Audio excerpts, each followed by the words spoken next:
শিক্ষকরা কিন্তু আমরা দেখছি যে তারা কিন্তু সেজদা দিচ্ছে সরকার দাবি মেনে নেওয়ায়। শিক্ষকরা কিন্তু শুকরিয়া আল্লাহর কাছে শুকরিয়া করে কিন্তু আল্লাহর কাছে শুকরিয়া জানাচ্ছে দর্শক। সেই পদ সৃজন হবে আপনাদের জন্য, বলেন আলহামদুলিল্লাহ।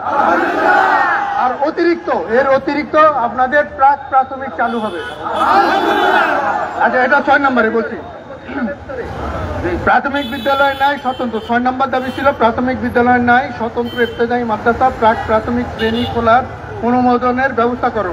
আমরা অলরেডি এই যে স্বতন্ত্র ইবতেদায়ী মাদ্রাসায় প্রাক প্রাথমিক শ্রেণী খোলার জন্য আমাদের এই যে নীতিমালা 2025 এর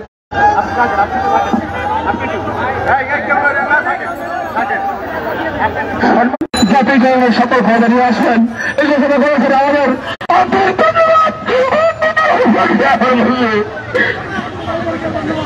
ধন্যবাদ আমাদের মাদ্রাসা কারিগরি সচিব মহোদয় এবং সচিব শিক্ষা উপদেষ্টা মহোদয়, অন্তর্বর্তীকালীন সরকার উপদেষ্টা মহোদয়, সবাইকে ধন্যবাদ জানিয়ে তাদের পক্ষ থেকে আমাদের 40 বছরের বৈষম্য শিখের বৈষম্য নিরসনের লক্ষ্যে তাদের পক্ষ থেকে যে প্রতিনিধি পাঠাইছে, এই প্রতিনিধি সম্মানিত আমাদের যুগ্ম সহকারী মানুষ, তাদেরকে ধন্যবাদ, সাংবাদিকদের ধন্যবাদ।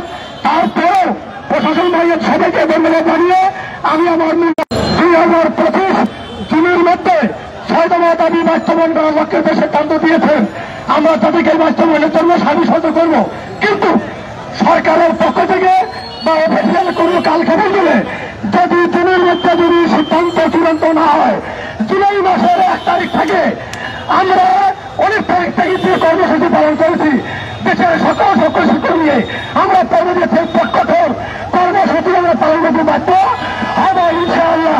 আশা করি 2025 জুনের মধ্যে প্রধান উপদেষ্টা মহোদয়, শিক্ষা উপদেষ্টা মহোদয়,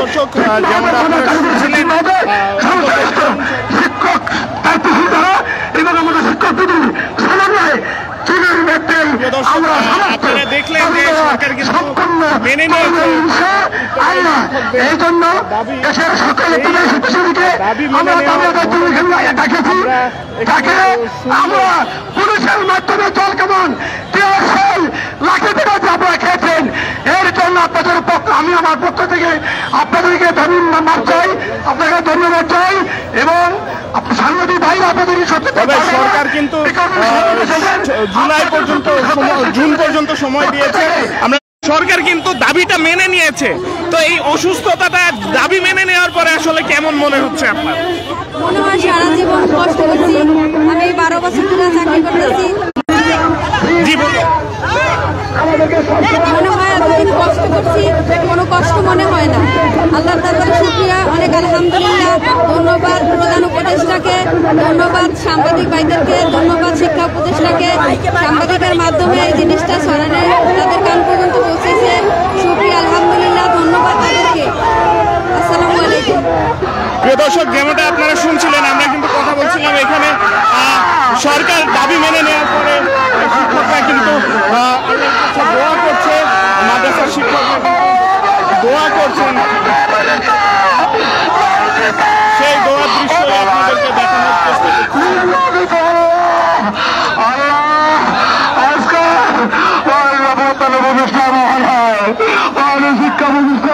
দর্শক, আমরা কয়েকজন শিক্ষকের সাথে একটু কথা বলবো, কথা বলে জানার চেষ্টা করবো। ভাই ভাই ভাই একটু প্রশ্ন করতাম, সরকার এই দাবি মেনে নেওয়ার পরে আপনাদের কেমন লাগছে? ভালো লাগছে, ভালো লাগছে। এই যে দীর্ঘ সময় ধরে আপনারা রাস্তায় থাকলেন, এরপরে এমন একটা সুসংবাদ আপনারা পেলেন, তো এই বিষয়ে অন্তর্বর্তীকালীন সরকারকে কি বলবেন আপনারা? কিন্তু আমরা খুব কষ্ট করার পরে লাঞ্ছিত হওয়ার পরে যাও, আমরা এখন হাসি মুখে আমরা যেটা জন্য কষ্ট করেছি সাধনা দিয়েছি ইনশাআল্লাহ। প্রিয় দর্শক, যেমনটা আপনারা শুনছিলেন, আমরা কথা বলছিলাম মাদ্রাসা শিক্ষকদের সাথে। সেই দৃশ্যই কিন্তু আপনারা দেখছেন। এখানে আন্দোলন শেষে সরকার যখন তাদের দাবি মেনে নিল, সেই দাবি মেনে নেওয়ার পরে শিক্ষকরা কিন্তু আমরা দেখছি যে তারা কিন্তু সেজদা দিচ্ছে। সরকার দাবি মেনে নেওয়ায় শিক্ষকরা কিন্তু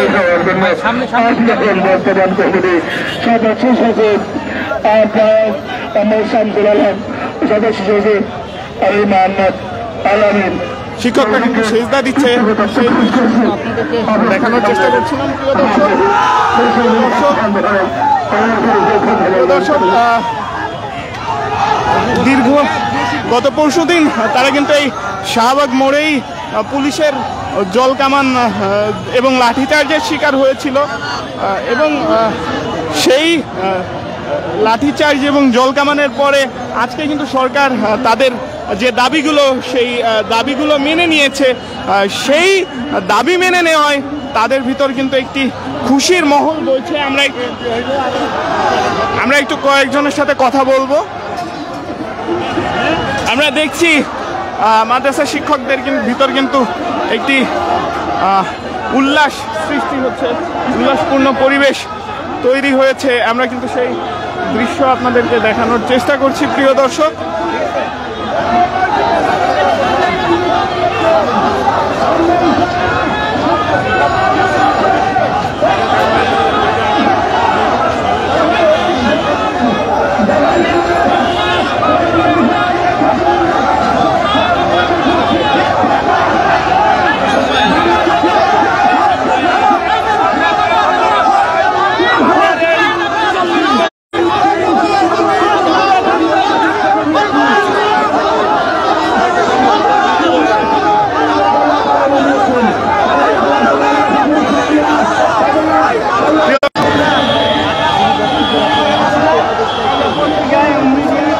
দর্শক, যেমনটা আপনারা শুনছিলেন এবং দেখছিলেন, এই যে মাদ্রাসা শিক্ষক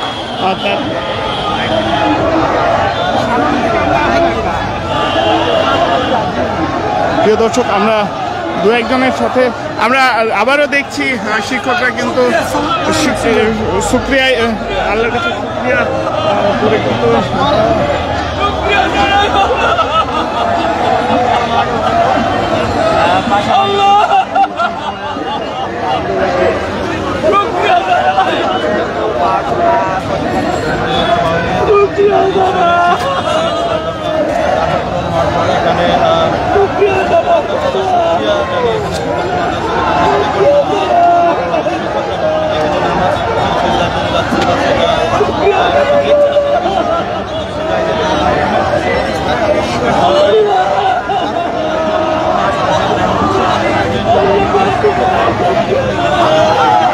প্রিয় দর্শক,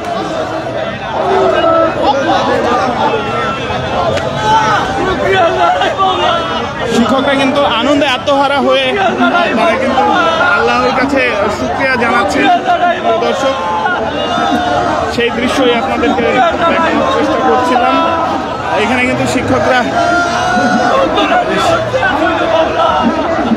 আমরা দু একজনের সাথে কথা বলবো।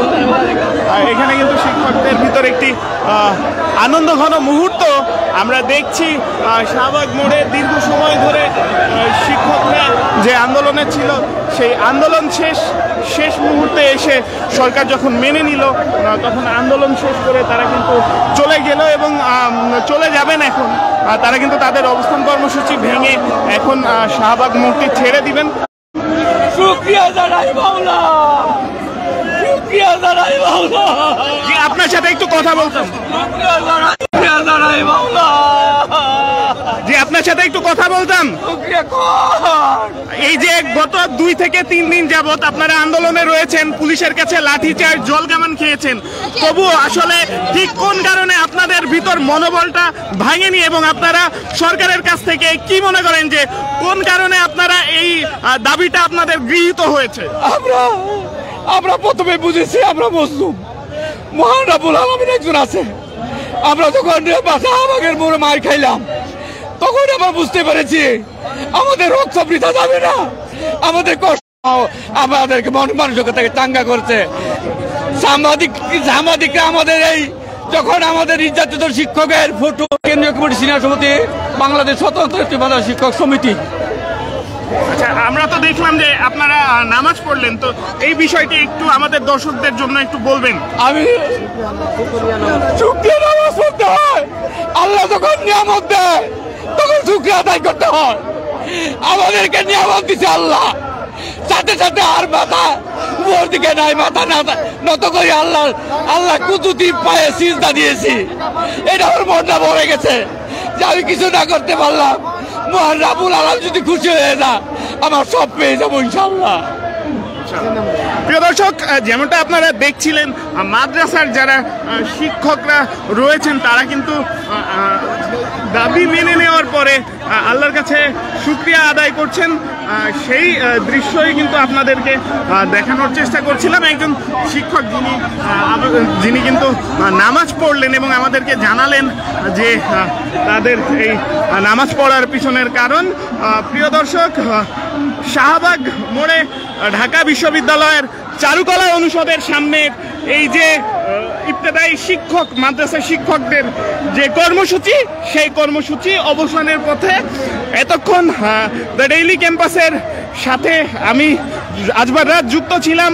আপনারা ডেইলি ক্যাম্পাসের সাথে থাকার জন্য আপনাদেরকে ধন্যবাদ।